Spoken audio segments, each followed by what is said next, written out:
Hey everybody, it's Rebecca from Cedar Creek Bottoms. Hope y'all are having a good day. We are out here fixing to get to work on doing some things. We're going to be spreading some mulch and some different things like that. But first I wanted to show you something that I just found, and it's pretty cool and just totally confusing, like this year's worth of growing has been this year. So let me turn my camera around and show you. Hold on. Everybody look here. My first lime. This plant is about 3 years old, and its first lime is being produced this year. But y'all, this is about the 4th time this plant has bloomed this year. This weather that we are having is just crazy. So yeah, the lime, it's got its 4th bloom on it. 4th set of blooms. But I will be getting a lime this year, so that I'm quite happy about. We still have a lot of stuff just left over from the growing season that we're going to be cleaning up in the next few days as well. Some of the things that will not be thrown out will be this. That's yarrow. That is a type of mint. Let's see if I remember which one. That's Kentucky Kernel mint. And this is thyme. Yeah. No, that's oregano. That one's thyme. It's hard to tell in these little pots like this. And of course we have rosemary as well that we keep. So we keep those year round.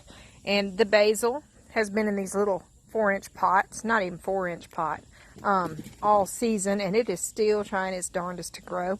Same for the coleus that I showed you just a second ago. So yeah, we're fixing to start getting all this cleaned up. But like I said, first thing, we're going to be moving this pile of mulch. We're going to be putting it up the side of the driveway.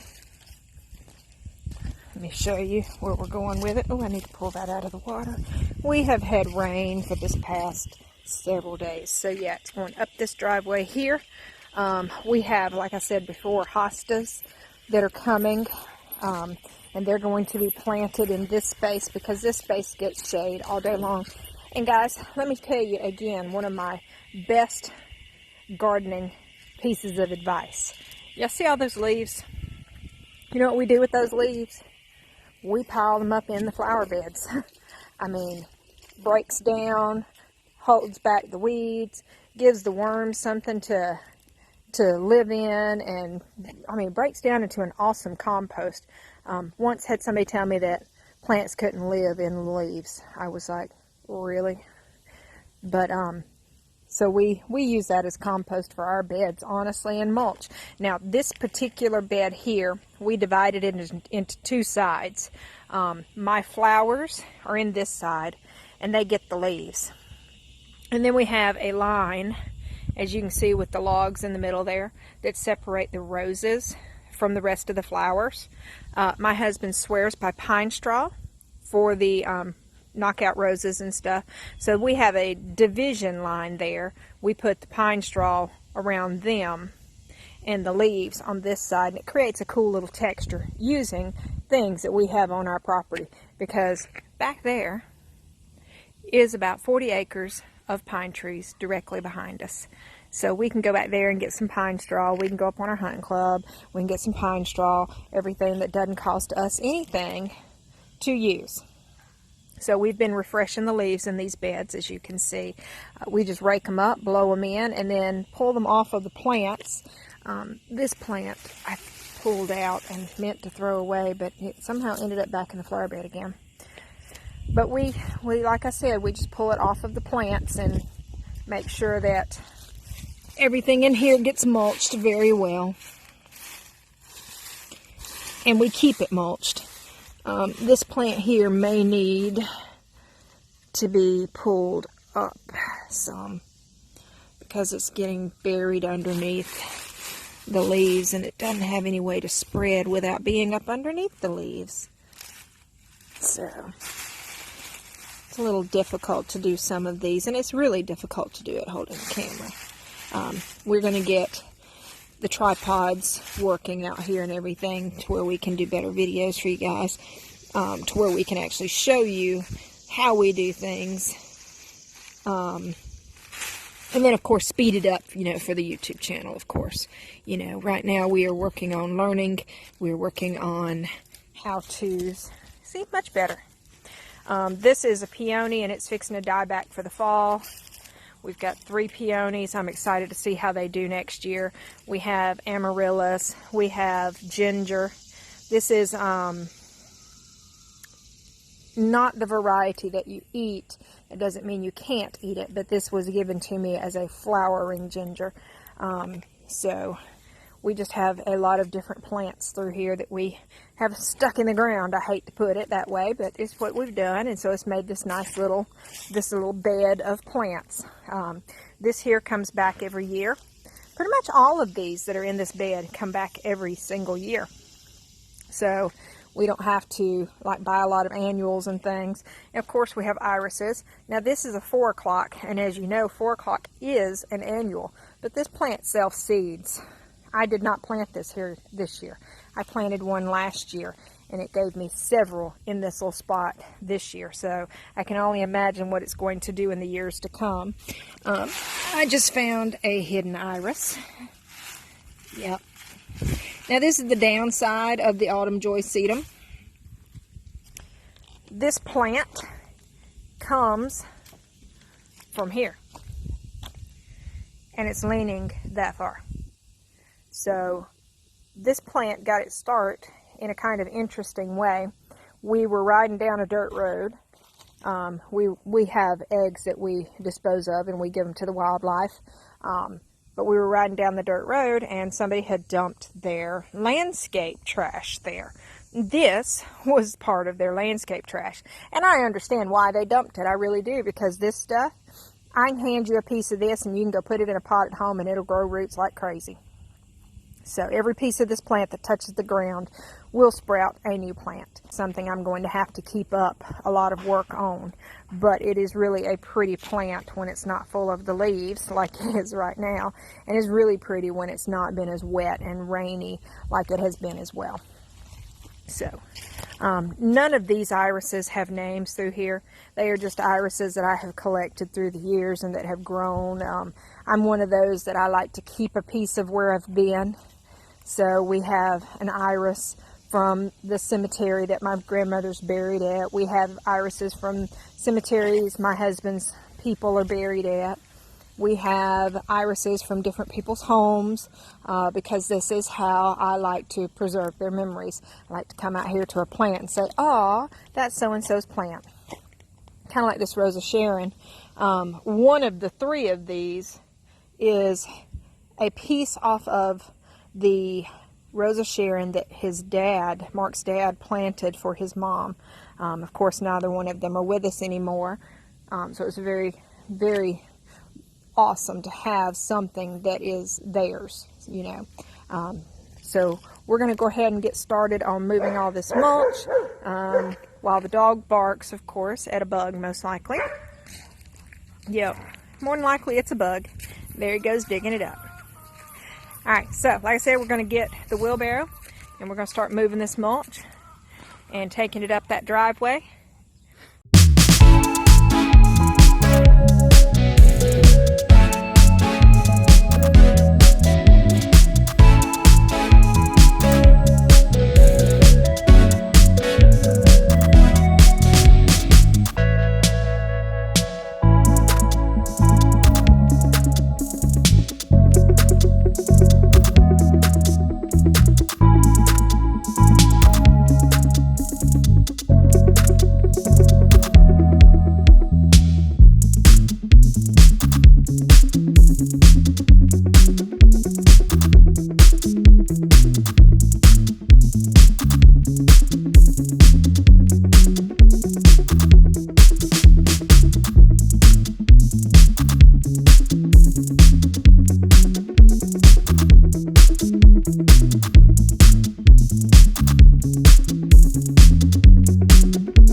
Alright, so I forgot there's grass up there that we have to dig out first. So I'm going to come over here and I'm going to get my mattock real fast.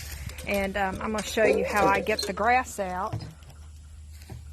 For me, the most effective way without leaving a bunch of holes. Now we did do something that we don't normally do. We put weed killer out. We did. So I'm going to show you this real fast. And then I'm going to get to work on removing it. And y'all can follow along while we do it. So I'm going to turn my camera around again. Alright, so we had a bobcat come through and pull out most of the grass. And as you know, it didn't get all of it because there's places the bobcat can't get to. One of those places is up against the fence. We didn't want him damaging the fence. So I've already removed all of that by hand.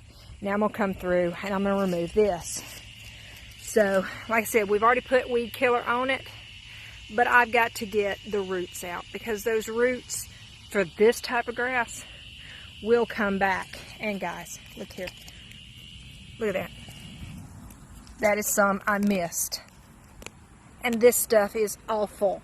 It comes back and comes back and comes back no matter what. And this being a garden bed, essentially. Yes, it's going to have hosta and irises, but the hostas and irises will be named varieties that will be for sale. Being that this bed is for them, I don't want to fight weeds all the time, okay? This is also not a crop.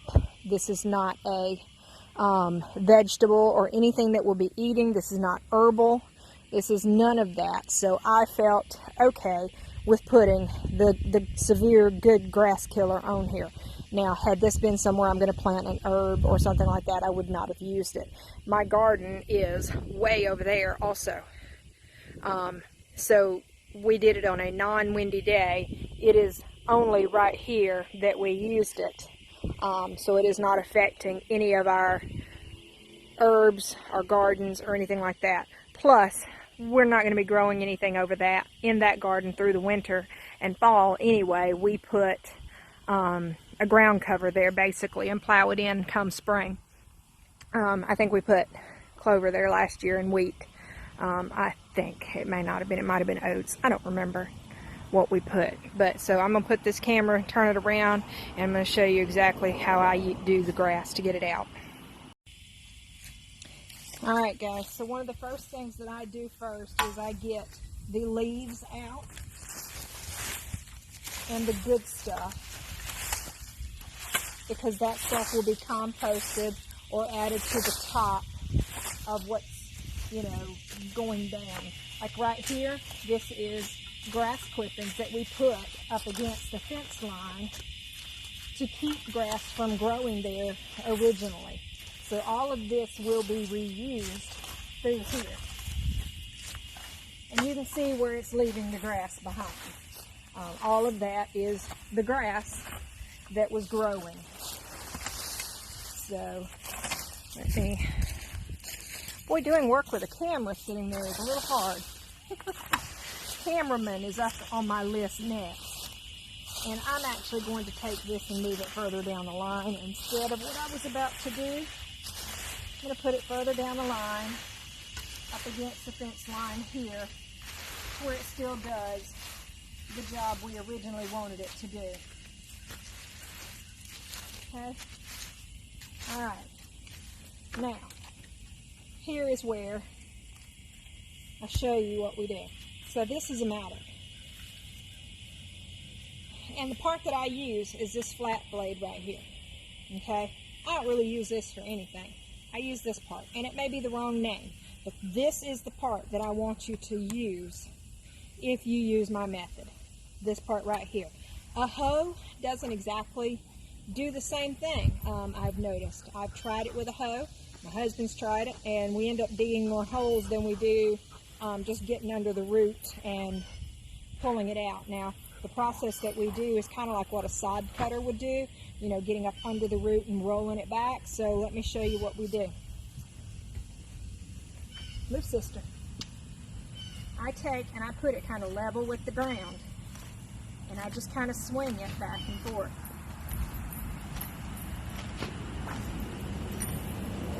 And that is what I do to get the root and all up.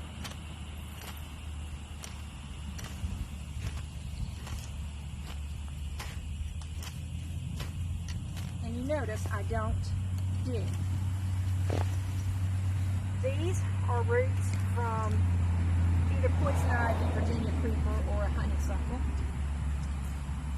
I'm also going to go ahead and move the fence right here and get this section too. Okay.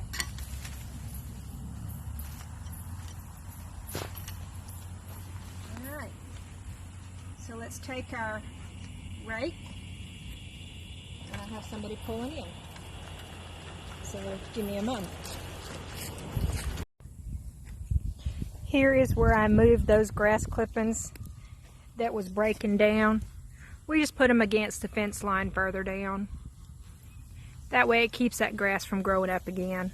So just, you know, future problem stoppers. And look at there, guys. That's got to go. Alright, so back to the rest of the video. Alright, our company has left. Marshall, hush. Our company has left. We have ate lunch. Marshall has decided there's a bug or something over there that he has got to have and he can't reach it. So you may be hearing him bark in the background. But we're going to go ahead and pick up where we left off. So we had already dug up some of the grass using the flat blade up underneath the roots method. So I've got the rake. Let's go ahead and show you what come from that. So I just take and rake it out, just very gently, because I want to leave dirt, but I don't want to leave roots. And this type of rake is the best type for that because it's going to rake out the big stuff but leave behind the little stuff. Alright? So, notice the pile that I have just raked out. Okay, I'm going to pull this back so you can see that. Alright, so that is all roots right there. Every bit of that is just roots. So I'm going to pull that on onto the driveway to where I can pick that up in a moment. Like I said, that is mostly just roots. There's not much dirt in there. And then I'm going to pull this dirt back that's left here. Oh, there's still some roots in there, so let me rake those out.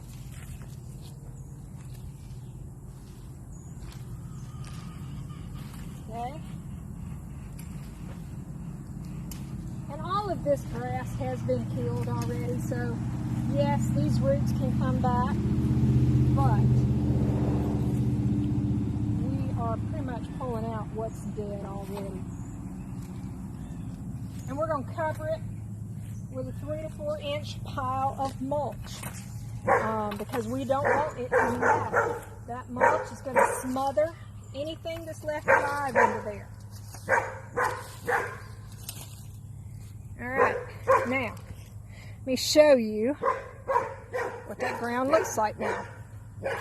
Notice there's no holes, it's nice and smooth, and there's no grass. Okay, that's mostly what I want you to see. Nice and smooth and no grass. So we've got all around this tree to do and all up the fence line to the road to get all this removed before I can start bringing in more mulch. So that's what I'm going to work on today, is getting all of that taken care of. Y'all can watch a little bit. We may show some of it. I'm going to video little pieces of it here and there. But we're probably going to skip most of that for y'all because it's probably going to be boring work. And so I'm going to set this camera back down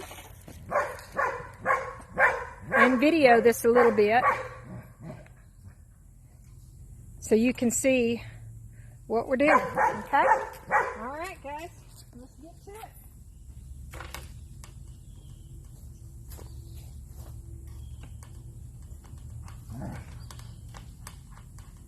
Now we have not put the clips on the fence those are coming up next. I wanted to make sure that all of this was took care of before the cooks went in. So cooks will be being put on next. We plan to maybe put sheep in there. We're not sure what we're going to really do, but the chickens have that whole area to free range in at the moment. They lay us a lot of eggs. They are some happy birds.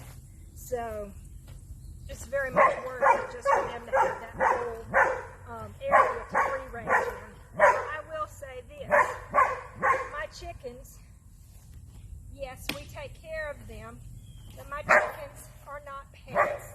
Our chickens have a purpose. They are livestock. And I will say also, with a free range situation, you will have losses from predators. So if you cannot handle the loss of an animal, free range is not how you want to do things. We would rather the chickens be happy and handle a loss here and there than have them pinned up in a coop all the time. So yeah, we have losses. We have hawks. When we first moved here, we had dogs. So that was part of what led to getting that fence up pretty quickly. It also, with free range, they were pooping on the driveway. They were getting in the fire beds. They were getting in all of the gardens. They were on the porches. They were pooping everywhere. Having them contained in a fence that they can free range in absolutely helps. So just keep that in mind, that free range is good, but it does come with some downsides as well. And you have to pick and choose what you want to live with.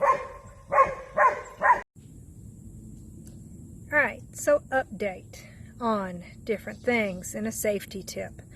Always be aware of your surroundings, because as you can see, I have gotten into a bed of ants.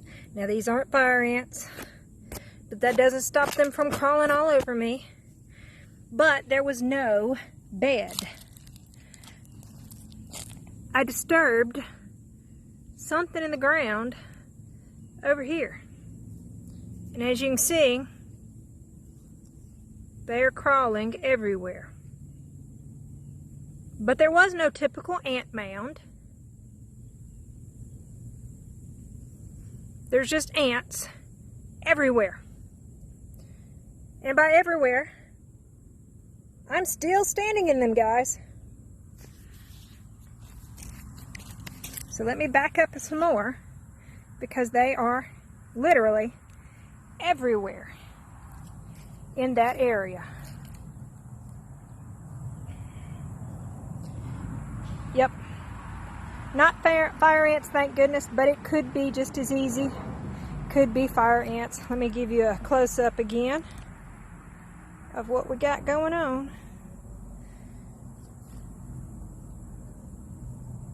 Don't know where I disturbed it, but it is obvious that I disturbed it.